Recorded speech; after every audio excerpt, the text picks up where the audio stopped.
风急天高猿啸哀。什么？焚天之怒竟然被这悲秋之意给死死克制住了！喜欢玩火，我让你连灰都剩不下！无边落木萧萧下，无尽长江滚滚来！哦，老祖救我！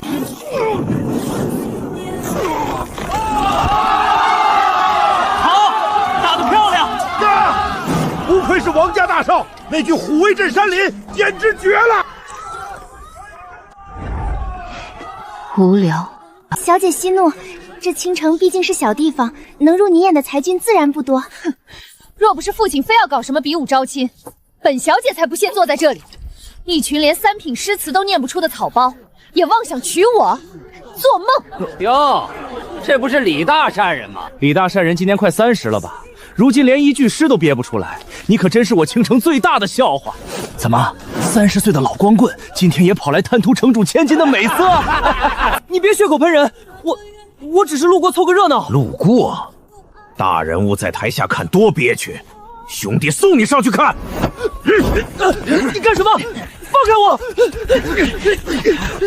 还有哪位才君愿上台指教？若再无人挑战，今日这比武招亲的胜者便是王公子了。有挑战者！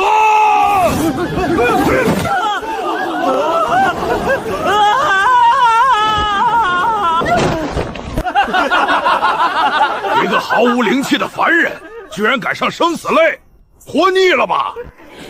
混账东西！你区一介凡人，也配与本少爷同台？误会，王少爷是误会，我是被人推上来的，我这就下。上了这擂台，哪有直接下去的道理？横刃刮骨破！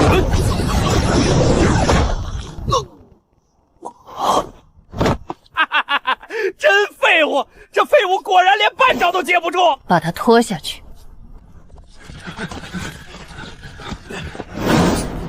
怎么回事？我不是正在办公室改院子吗？怎么跑这儿来了？居然还活着！行，命挺硬。本少爷今天心情好，就大发慈悲，再赏你半句战诗，送你上路。狂风卷落叶，一刀两断绝！给我拼！死到临头，还有什么意义啊？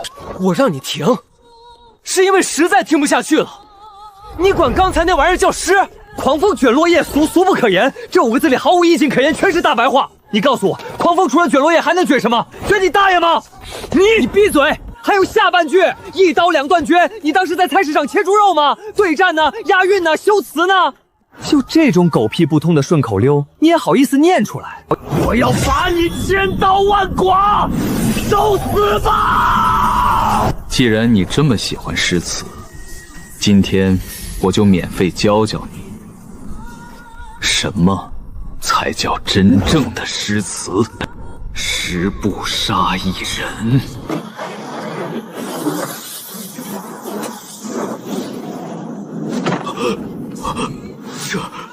这是什么威压？千里不留行。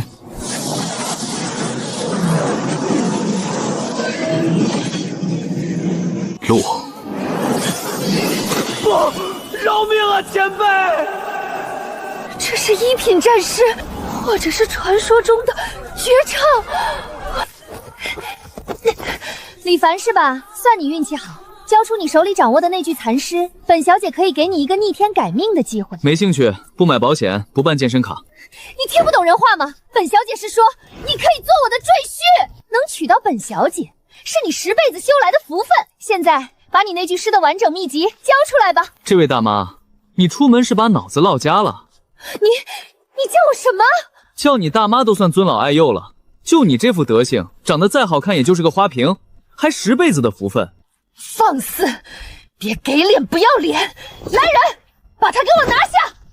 把那句诗给我搜出来！是谁惹雪儿妹妹生气了？赵大哥，这贱民辱骂我。妹妹别气，交给我。小子，你很狂啊！一个30岁还没开窍的废物，靠着捡来的半具残尸就敢在青城撒野？好狗不挡道，让开！我要回家睡觉了。找死！上，给我废了他！是，少爷。铁拳碎巨石，恶虎扑辽康。完了，阿大可是以力量著称的童生，这2具尸虽然粗糙，但加持的力量极其恐怖。这李坟虽然有绝唱在手，但他个凡人，连续施展精神力，肯定早就枯竭了。铁拳碎巨石，恶虎扑羔羊，这都什么牛鬼蛇神？大漠孤烟直，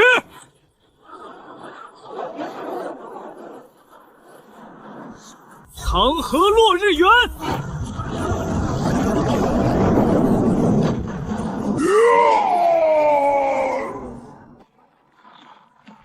记住了，这才叫写景，这才叫气势。大漠孤烟直，长河落日圆，千古绝对，这是足以传世的千古绝对啊！这等意境，老朽生平未见。废物，都是废物！李凡，你少在这里装神弄鬼！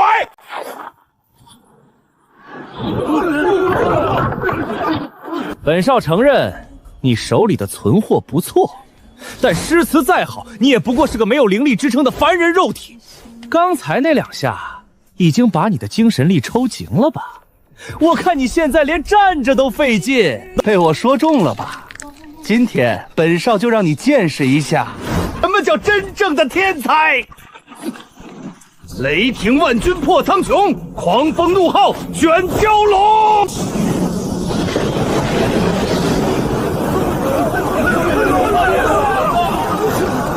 给我死！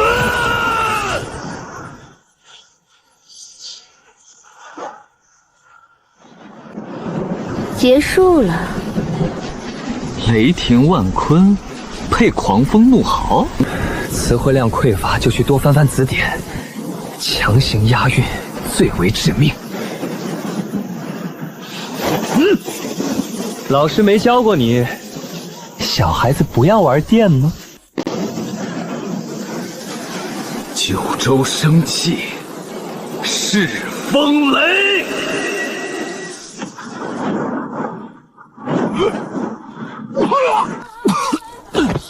我懂了，我终于懂了，你根本没有修为，你只是掌握了几具绝世战诗，以你这凡人的肉身强行引动天地共鸣，现在已经被反噬的五脏俱裂了吧？原来如此，借来的力量终究不属于自己，强行使用只会引火烧身。李凡，你已经是个废人了！横刃、火球、灵锥，给我打！你不是很能说吗？不行，要是再引动一次天地异象，我这具身体肯定先解体了。既然言出法随的本质是能量具象化，那我是不是可以改变能量的释放方式？我把能量内敛，给自己上物理 buff。李凡，受死！楚霸王，借你神力一用。力拔山兮气盖世，一身转战3000里。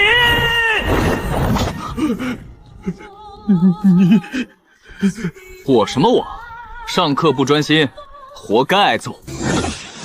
一剑曾当100万师。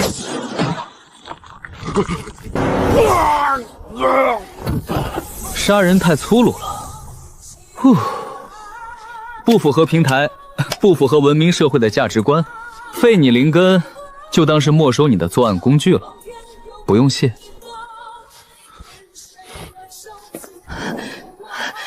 李公子，请留步。雪儿愿下嫁于公子，结为道侣。城主府的一切资源，公子皆可取用。不知公子不是，大姐，我刚才说的话，你是用脚后跟听的吗？娶你，我怕折寿。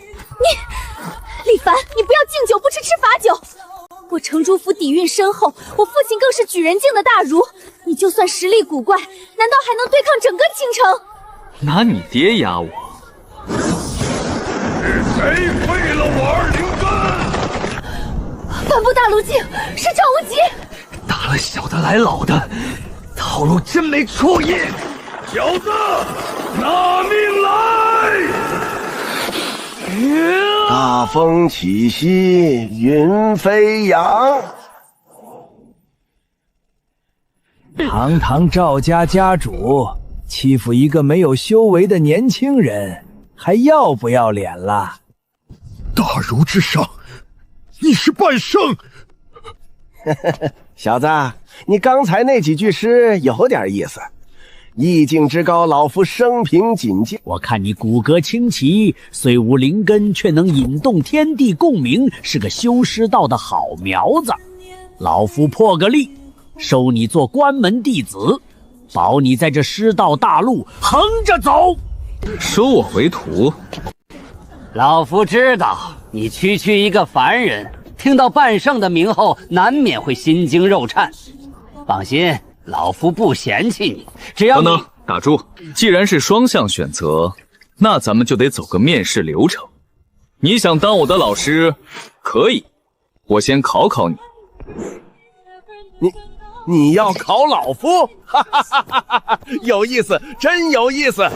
老夫纵横天下几十年，还第一次有人敢考我的诗词底蕴。说吧，你想考什么绝句？不考绝句，考基本功。听好了，请背诵全文《滕王阁序》。滕？什么阁？什么序？这是何方大能留下的战诗？老夫为何从未听过？没听过？行，换一个，背一下《春江花月夜》，这个总该会吧？春江压什么糖？这都不会啊？那《将进酒》呢？《离骚》呢？《赤壁赋》你总能背出2句吧？你说的这些，老夫闻所未闻。这世间哪有这些古怪的名字？一问三不知，酒漏鱼。就你这点可怜的文化底蕴，也敢大言不惭地收我为徒？老头，不是我狂，就你脑子里那点存练，还想教我？赶紧回去多翻翻字典吧！放肆！李凡，你敢对前辈如此无礼，简直是找死！前辈息怒，这废物就是个失心疯，雪儿这就叫人将他拿下，任凭前辈处置。你闭嘴！大人说话，小丫头插什么嘴？你举手了吗？少子，你刚才说的那些，当真是存在的诗词？废话，要不然我现编啊！行了，咱们就别互相耽误了，下课。你站住！杀了我儿，你还想走？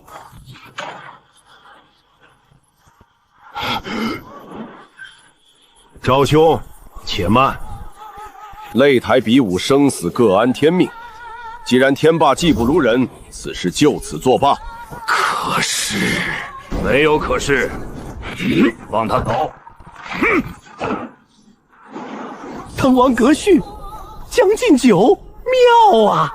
老夫倒要看看你脑子里还装了多少宝贝。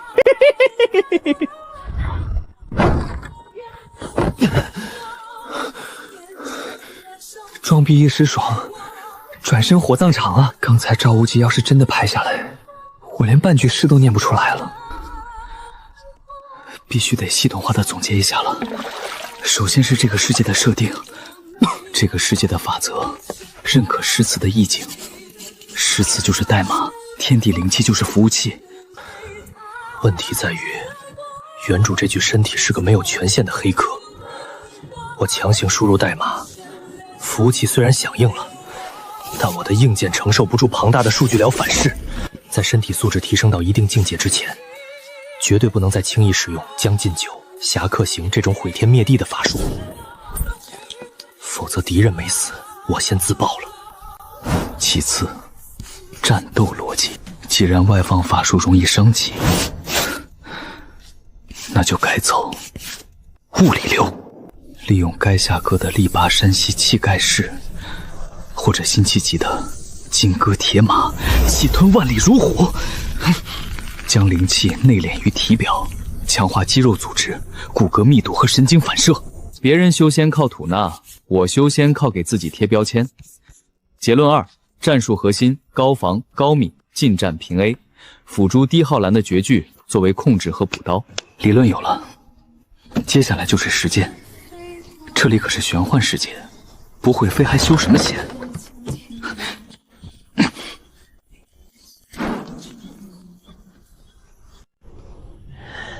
先是飞，扶摇而上9万里。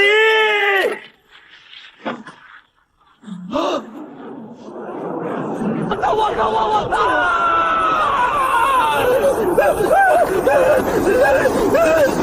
大意了，这牛皮吹得太大了，这是要给我送出大气层啊！得降落，赶紧换代码。日照香炉生紫烟，不对，飞流直下3000尺，清风徐来，水波不下。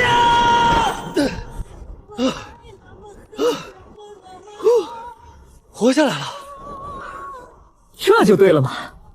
御剑乘风来，除魔天地间，爽，太爽了！接下来测测破坏力，飞流直下3000尺，一世银河落9天。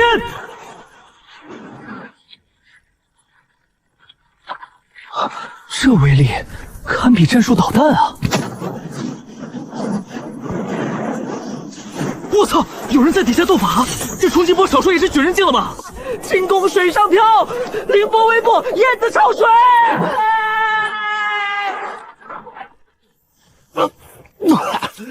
呸！本来无一物，何处惹尘埃？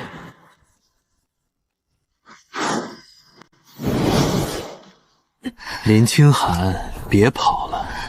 我南宫家出动数位长老才把你抓回来，你竟打伤我族老祖，强行逃回。南宫诀，你这畜生！我林家虽落魄，但我林清寒就算自报文心，也绝不让你这种人渣碰我半根手指。自爆？你现在灵力枯竭，连自爆的资格都没有。今晚就在这荒郊野岭，生米就要煮成熟饭。我要让你这个清高自傲的林家天骄，在我面前求饶。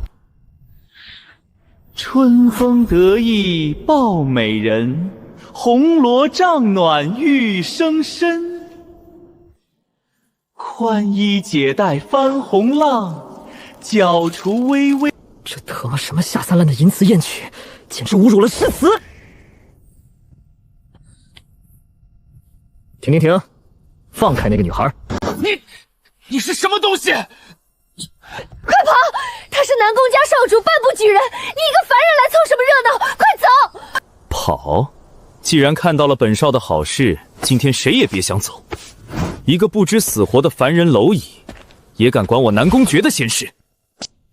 我问你话呢？春风得意抱美人，红罗帐暖玉生温，这破词儿谁教你的？你敢教训我？本少这首《春宵吟》乃是南宫家花重金从一位风流才子那里求来的双修战诗，这等意境，岂是你这种泥腿子能懂的？双修战诗，风流才子，完了，没救了。平仄不调，风是平声，得是入声，这叫什么？这叫傲句。读起来像嘴里含了块热豆腐，烫嘴。第二，意象低俗。好好的红罗帐，非要配个玉生温，用词之油腻，简直比地沟油还糊嗓子。你胡说八道什么？我胡说？今天我就让你见识一下什么叫真正的咏物，什么叫真正的意境。蝼蚁，给我死！黑虎掏心碎筋肝，狂风落叶命归天。小心！10年磨一剑。怎么回事？我的灵力被切断了！双刃未曾试。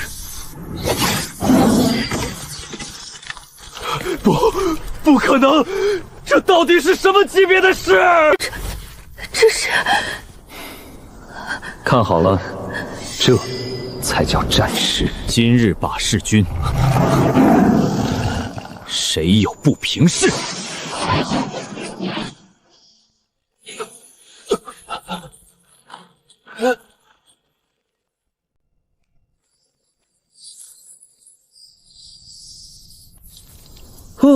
这手贾岛的剑客用来做单体斩杀刚刚好，浩然低，无后坐力，环保又卫生。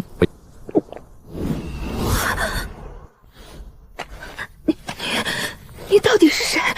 我叫李凡，一个普普通通的语文老师。你伤得很重啊，灵根受损，纹心震荡，再不止血，你大概率要领盒饭了。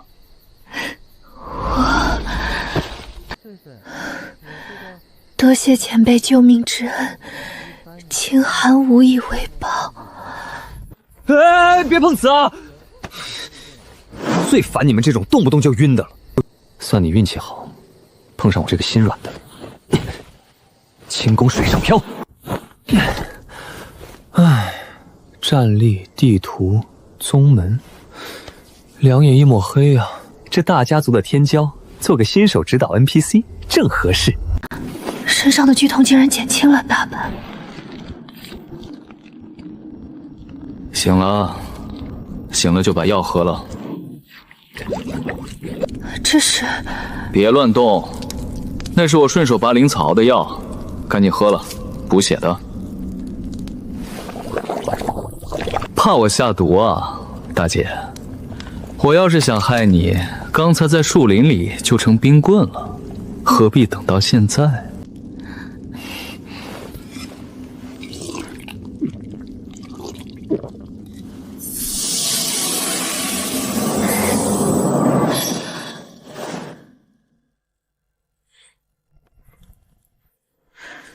多谢前辈救命和赐药之恩。停，别一口一个前辈。我叫李凡，今年不到30，可能还没你大，叫我李老师就行。李老师？对，老师。现在该你交作业了。交作业？就是情报交换。我救了你的命，作为报答，你得回答我几个问题。李老师，请问，清寒必定知无不言。第一，给我普及一下这个世界的战力等级，就是童生、秀才、举人后面的那些天花板到底是什么？世道大陆境界分为童生、秀才、举人、进士、大儒、半圣、文圣。童生可引气入体，秀才可灵气外放凝聚法术，到了举人境，便可沟通一方天地，借用天地大势。大儒则能言出法随，一言断人生死。至于半圣，已经触及法则边缘，整个大陆明面上的半圣不超过1手之数，而文圣，那是传说中的境界，已经数千年未曾出现过了。传闻文圣一怒可伏尸100万，一尸可造化万物。大炉能言出法随，那我今天杀那个王天骄的时候，好像也触发了天地共鸣。难道我现在相当于大炉的攻击力？攻击力堪比半圣，但身板脆得像张纸，典型的玻璃大炮啊。第二个问题，既然修炼靠念诗，那诗词是从哪里来的？天地初开，大道显化为无数原始诗简散没世间，后人通过参悟这些诗简，或者观摩天地异象，偶然能创出新的战诗，但创作极难，一首一品战诗往往需要大儒耗费毕生心血才能写出，而传世的绝唱更是可遇不可求，所以高级诗词都被各大世家和圣贤书院垄断，普通人根本接触不到。创作极难，被世家垄断。最后，第3个问题，你接下来打算去哪儿？青城已经装不下你了，你需要去更高级的地方提升肉身，彻底解决你那开大招会炸馆的致命弱点。南宫爵死了，他们绝对会发疯一样找我。跟着我，你会有无尽的麻烦。麻烦？有麻烦好啊。老师，我平生最喜欢干的事，就是专治各种不服。你带路。不管什么世家老祖，还是什么书院大儒，他们要是敢来讲理，我就教他们做人；他们要是敢来动手，那我就教他们重新投胎。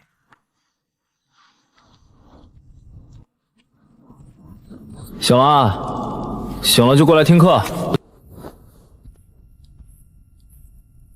李老师，这是何物？上古灵力运行阵法吗？阵法？肤浅。这叫文本结构与古典诗词鉴赏，是我们接下来的生存与战斗指导方针。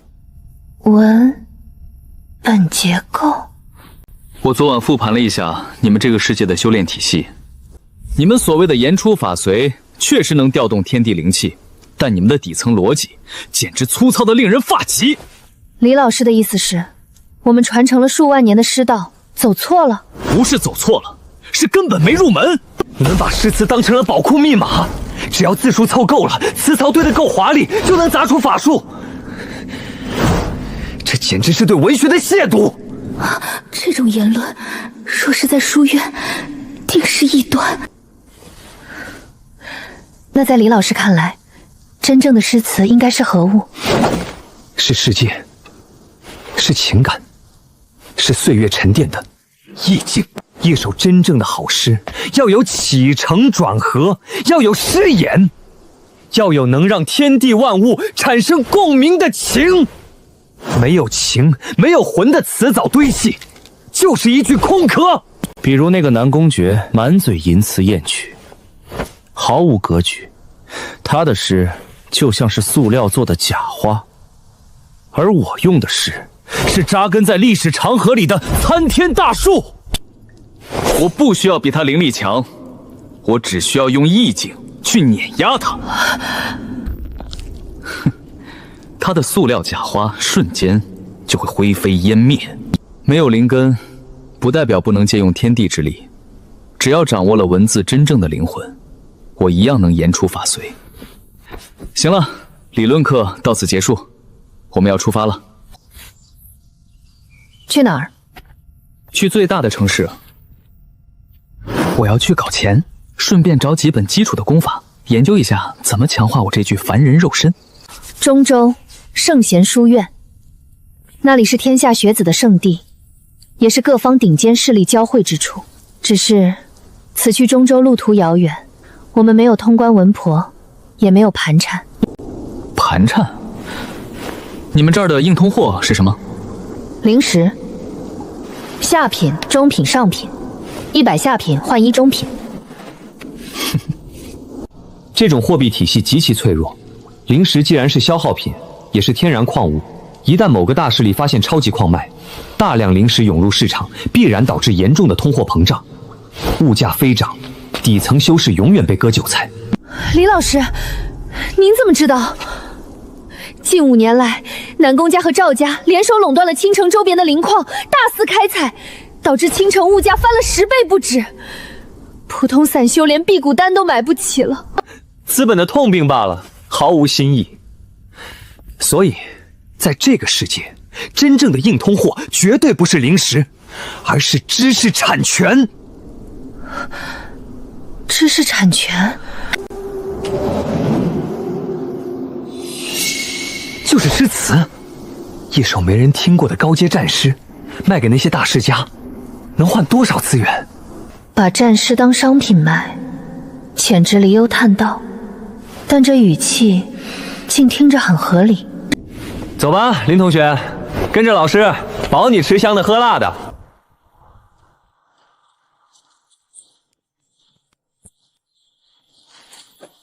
清寒，你那未婚夫死了，南宫家会怎么反应？南宫家睚眦必报，南宫觉得命牌一碎，家族定会立刻派高层追杀。而且，他们家族有一门极其诡异的追踪秘术，名为寻系犬，哪怕隔着100里，也能闻到残留的灵力波动。这么说，他们现在应该已经追上来了。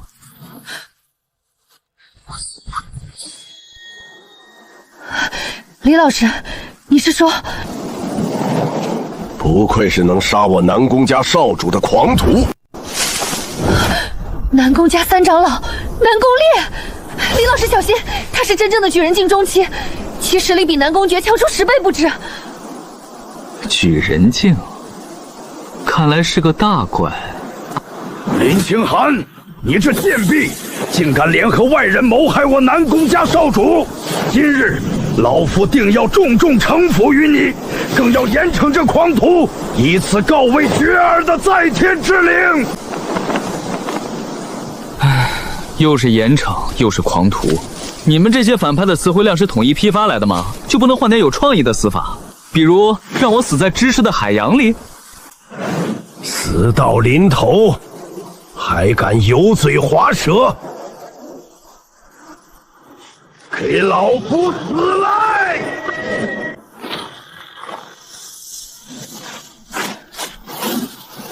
赤野焚天火莲营，九幽殿狱化灰烬。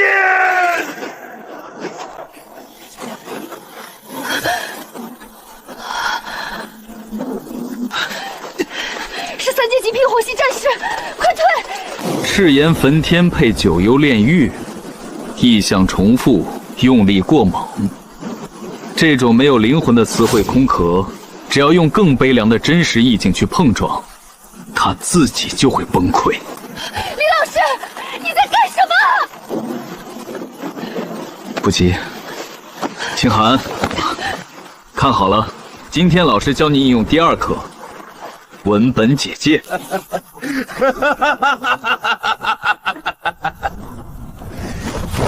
区凡人也敢妄图评价老夫，没礼貌。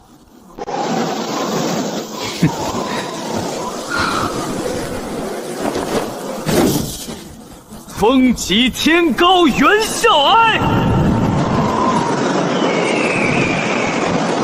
凡师举于皇本如愿，城门。什么？焚天之怒竟然被这悲秋之意给死死克制住了！主青杀白，鸟发灰！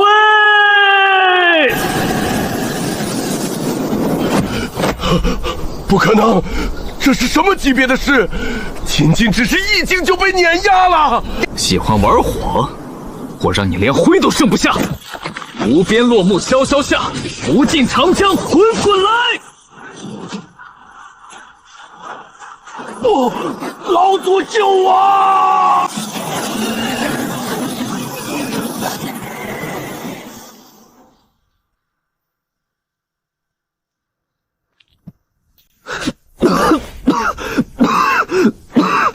李老师，你没事吧？没事，情绪波动有点大，下次不能这么玩了。这种千古悲歌太费神了，得赶紧去中州找点能强化肉身的基础功法练练，不然真成玻璃大炮了。愣着干什么？去摸尸啊！摸尸？废话，虽然人化成灰了，但储物袋、灵石什么的，总该有特殊材质留下来吧？我们去中州不要路费的吗？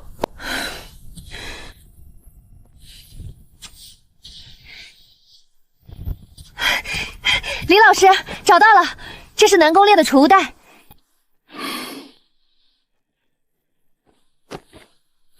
怎么打开？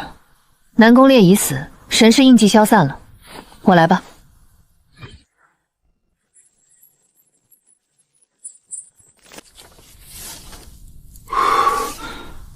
炼体功法？这是南宫家外门弟子修炼的基础断体诀，引灵气淬炼皮肉骨骼，虽然低级，但在市面上也值不少灵石。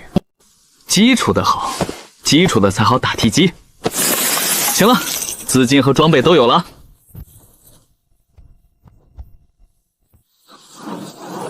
走吧，林同学，下一站中州圣贤书院。这都写的什么狗屁不通的东西？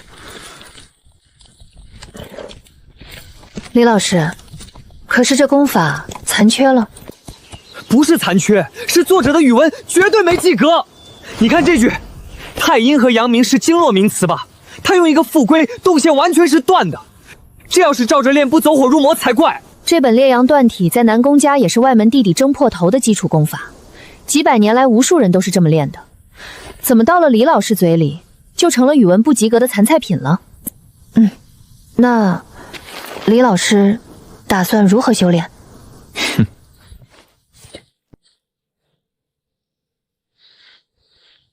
不看他这些故弄玄虚的行功路线，抛开现象看本质，这本功法的核心逻辑就是用火属性或阳刚的意境来刺激细胞，刺激血肉，达到强化皮膜骨骼的目的。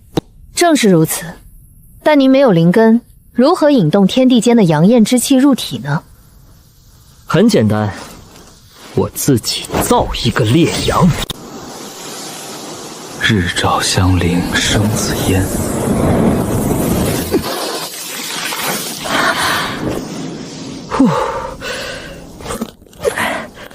痛是真痛，但效果还行。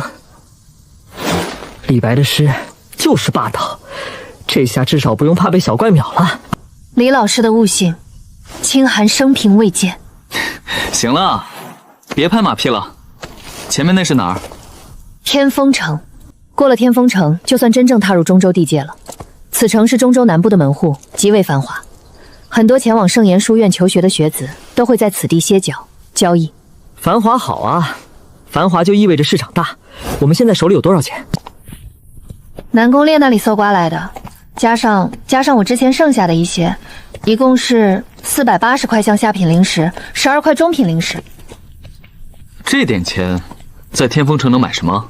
李老师，中州物价极高，天风城由于学子聚集，更是寸土寸金。一顿好点的灵膳，大约需要50块下品灵石。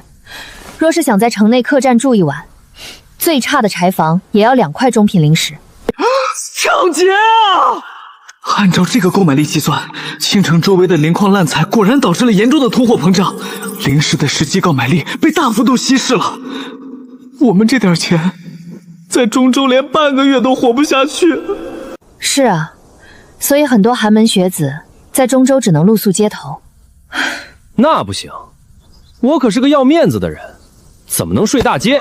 走，进城，老师带你去割中州的第一茬韭菜。好，钱少爷这句诗真是气吞山河啊！那是自然，本少为了写出这首《猛虎下山》，可是闭关了足足3天。吴掌柜，你给估个价吧，这首诗够不够换一张圣贤书院的旁听帖？猛虎下山一声吼，吓得百兽皆低头，张开血盆大口咬，骨头渣子都不留。妙，太妙了！钱少爷这首诗通俗易懂，杀气腾腾，尤其这最后一句骨头渣子都不留，将猛虎的凶残刻画得入木3分。凭个3品战诗换帖没问题。钱少爷威武，第一才子。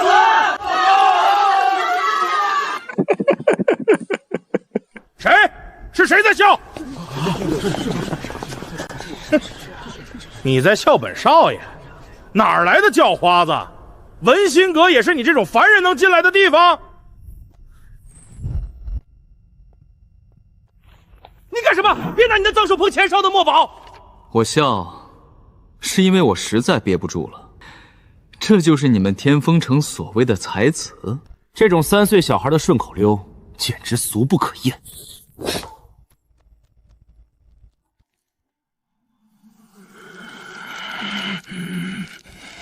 放肆！来人，把他扔出去！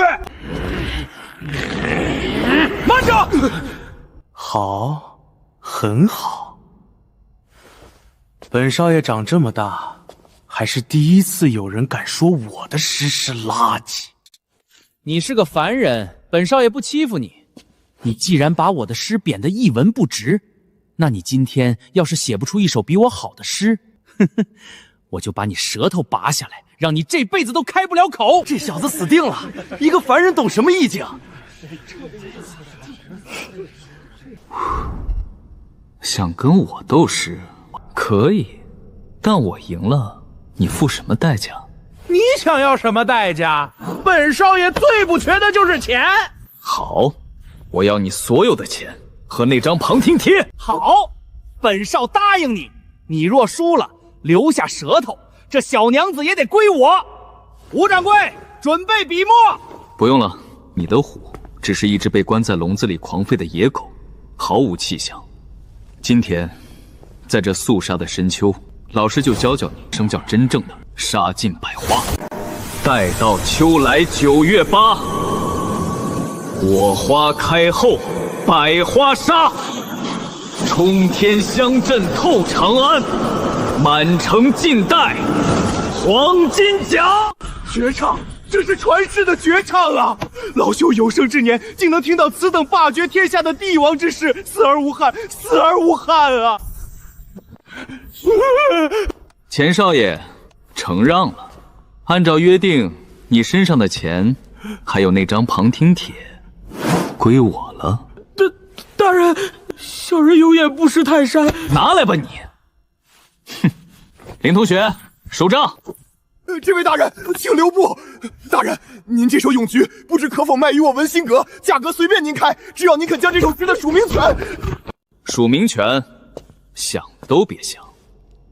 听好了，这首诗我不卖断，但我可以开放授权使用。谁想在战斗中使用这首诗的意境，必须跟我签订契约，按次收费，每次使用缴纳50块中品灵石的版权费。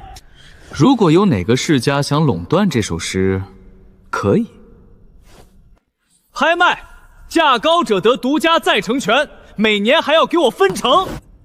大人，您刚才说的独家代理究竟是为何意？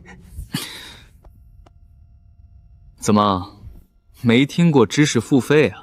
我问你，一首传世绝唱，如果我直接卖给你，你能出多少钱？倾尽文心阁所有底蕴，外加天风城3条街的商铺，大约10万中品灵石。10万，打发叫花子呢？这种绝唱，一旦我卖断给你，你转手就能把它当成你们文心阁的镇阁之宝，世世代代传下去。你们文心阁能靠这首诗招揽多少绝世天才，能换取多少政治资源？那是10万灵石能衡量的吗？所以，一次性买卖，那是傻子才干的事儿。如今我将这首咏菊的意境拆分成100份独家代理权，每人每年缴纳500中品灵石，签订天地契约，可在战斗中借用此诗意境，但威力只有原版的1/10。威力1/10，那有什么用？你懂个屁！这可是绝唱的1/10。刚才钱少爷那首破打油诗，在我的诗面前连个屁都不是。这1/10的意境，足够你们这群半吊子在战斗中横着走了。至于这独家换礼权，起拍价5万灵石，我出6万。是天风城城主沈啸天！天哪，连城主大人都被惊动了。这位先生，鄙人沈啸天，刚才的金菊意象，必中心服口服。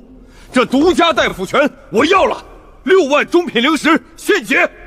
城主大人，凡事得讲个先来后到啊！我文心阁出7万。先生，10万中品灵石买您一个独家代理，外加城主府永远的座上宾。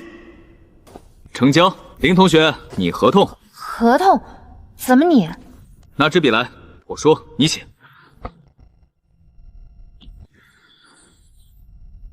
先生，10万中品灵石全在里面了。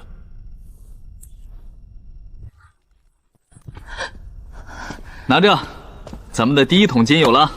至于你，多谢你的门票，硬生生从密集的人群中我们这就发财了。1个时辰前，我们还在计算天风城的物价；1个时辰后，我们直接成了天风城的顶级富豪。这就满足了？这火候过了，还一股子土腥味儿，就这也能卖50块下品灵石？这可是摘星楼的招牌菜，普通学子攒3个月都吃不起1口。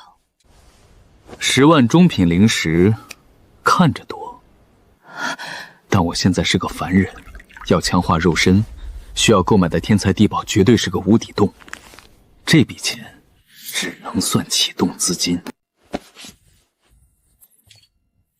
清寒，你去城里最大的药铺，给我买最好的脆骨草、龙血藤、万年冰髓，只要是对强化肉身和骨骼有用的，挑最贵的买。可您的肉身气血虽然强悍，但骨骼尚未淬炼，若贸然使用猛药，怕是会承受不住药力爆体而亡。无妨，我自有分寸。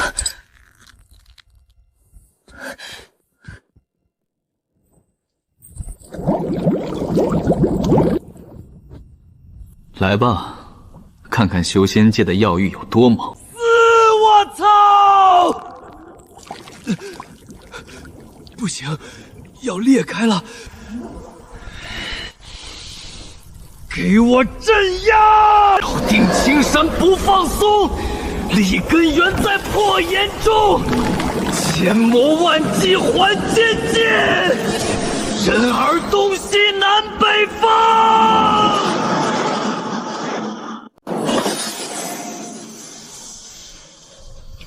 纯粹的肉身力量就是爽。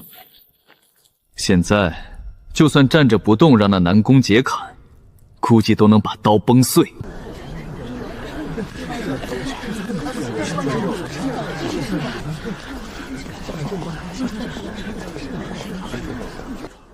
可有推荐信？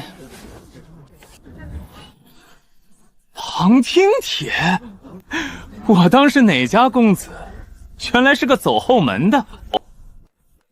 听着，庞听帖没有资格走正门传送阵，去那边的偏门，然后去领一把扫帚，少在这里碍眼。走偏门？怎么，你不服气？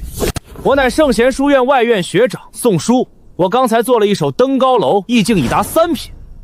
你一个凡人庞听生，连给我研墨都不配。哦，登高楼，念来听听，让我这个庞听生见识见识。书院高楼100丈长，手可摘星放毫光。凡人莫要来攀附，只能低头看我狂。如何？你一个凡人想干什么？这里可是书院的场子。如何？100丈长配放毫光，手可摘星是李白的意境，被你偷来配上这等粗鄙之词，而你管这叫登高？今天我就教教你，什么才叫真正的登高绝顶。戴宗夫如何？齐鲁青未了。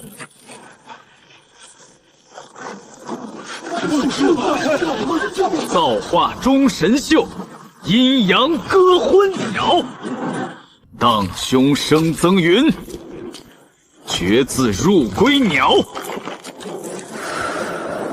会当凌绝顶，一览众山小。众山小，众山小。林同学，走着。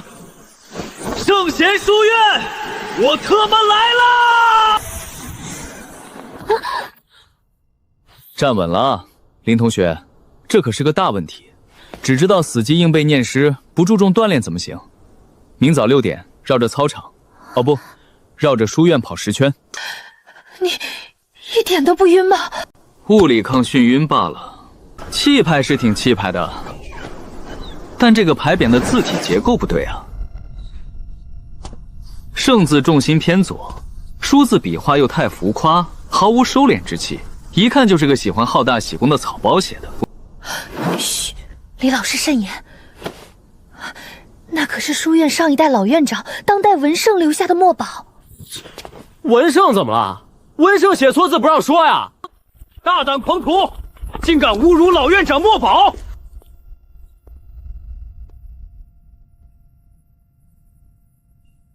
我当是谁弄坏了天风城的传送阵？原来是你啊，我的好表妹，林清寒。林轩，林同学，熟人啊。李老师，他是我大伯儿子林轩。他为了拿到内院的推荐名额，勾结南宫家，在茶里下药，强行将我绑上了花轿。哦，家族宅斗，出卖亲戚换保送名额，好俗套的剧本啊！表妹，话别说的这么难听，家族生你养你，让你嫁给南宫大少联姻是你的福气，可你呢，不仅逃婚，还害死了南宫爵。如今南宫家老祖震怒，已经对我林家下达了追杀令。你这个败坏门风的贱人，简直是我林家几百年来最大的耻辱！原来她就是那个逃婚的林家妖女，呸！真是斯文扫地，不知廉耻！林轩，你血口喷人，明明是你们！还敢顶嘴！执法堂听令，此女劣迹斑斑，侮辱书院在先，败坏道德在后，立刻将她拿下，打碎文心，交由南宫家发落。寒冬封百川，铁锁镇逆臣。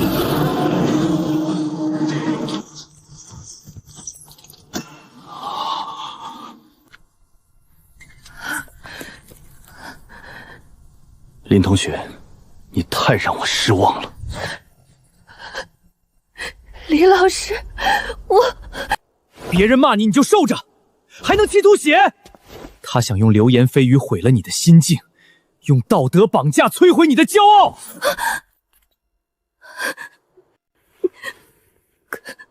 可是，想毁我学生的名声，想打碎他的文心，你们也配？林清寒，给我抬头看着，一字一句给我大声的喊出来！千锤万凿出深山，烈火焚烧若等闲，文骨最深魂不怕。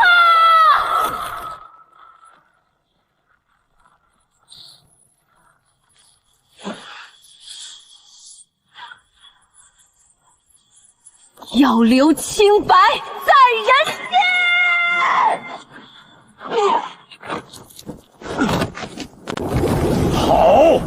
好一个要留清白在人间！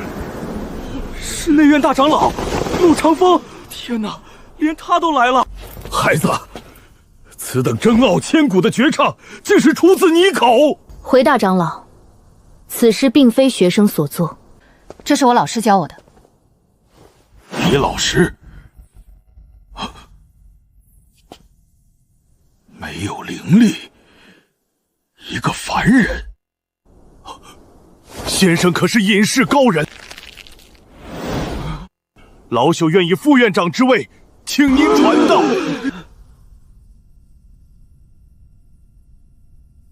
副院长没兴趣。我说老头，你们书院这安保工作做得不行啊，什么阿猫阿狗都能当执法队。还有，别一上来就想着挖墙脚，我的学生可不是你们这破书院能教得起的。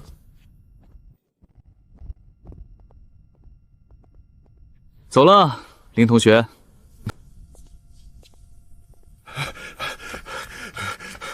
李先生，请留步。老陆啊，不是我不给你面子，刚才那帮小黑子围攻我学生的时候，你们书院连个保安都没出来。现在看我学生牛逼了，就跑出来拉拢。先生误会，老朽刚才在闭关察觉到浩然正气，才破关出的。林丫头，你替老朽劝劝先生，书院藏书阁乃是重地，外人……大长老，我现在是李老师的学生，老师去哪儿，我就去哪儿。说得好，林同学，鉴于你刚才那首《石灰吟》朗读的声情并茂，意境饱满，老师现在正式任命你为我的首席课代表。清寒领命，不知这具体有何职责？很简单，第一，负责收学费和战利品；第二，遇到那种废话多不听讲的学生小拐，你负责清场，保护老师的嗓子，懂了吗？清寒明白。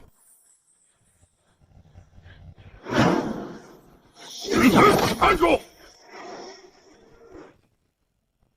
藏书阁禁地，吴院长手令，任何人不得入内。凡人，哼！陆长老，您怎么把一个毫无修为的凡人和一个邻家叛逆带到这里来了？这位先生他……老陆，退下。你们书院的人就是废话多。林课代表，清场。是，老师。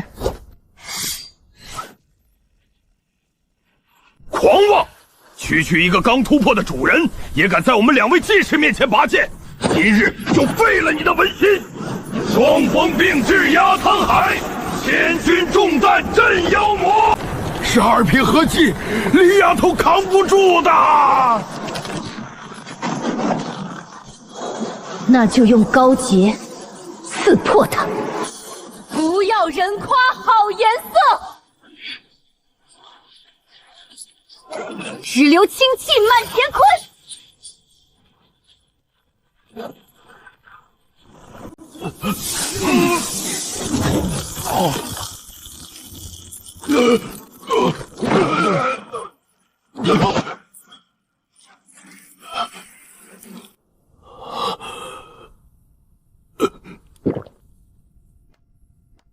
干得不错，清寒受教，多谢老师指点。越珍贵的东西放得越高，这是游戏常识。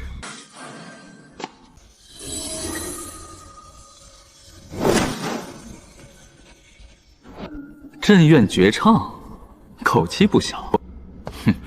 先生小心，这是文胜当年留下的不动明王诏，会反弹以一切之中惑住，会瞬间达成修为。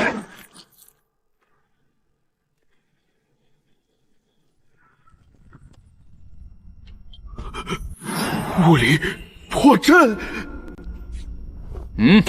林课代表，拿笔来，要红色的朱砂笔。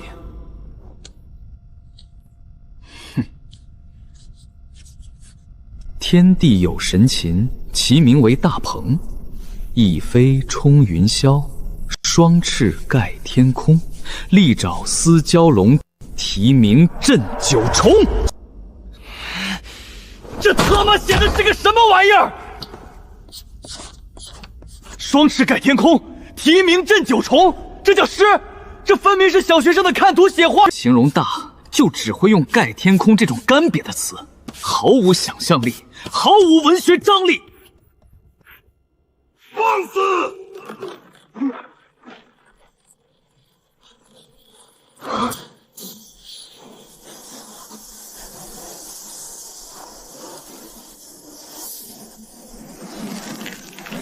何方狂徒，竟敢毁我书院传承万载的无上绝唱，找死！狗屁不通的懒，你也敢把它当成镇院之宝，不仅误人子弟，你简直是在侮辱大鹏鸟！庶子狂妄！我这神禽赋乃是初代文圣观摩上古神兽有感而发，意境宏大，你一个凡人懂什么？我懂什么？今天我就教教你，写神禽要怎么写它的大，什么才叫真正的千古奇文。北冥有鱼，其名为鲲。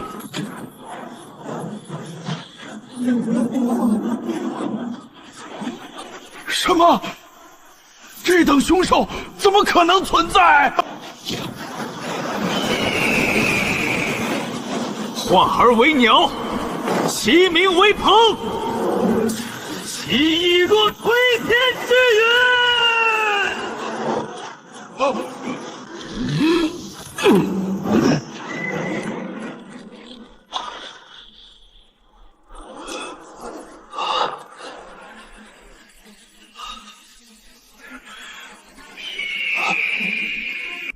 这才是真正的神禽，这才是真正的文章。朝闻道，夕死可矣。先生大才，孔某心服口服。行了，别跪着了，念在你们认错态度还算诚恳的份上，都起来吧。从今天开始，你们圣贤书院的教材，我重新编。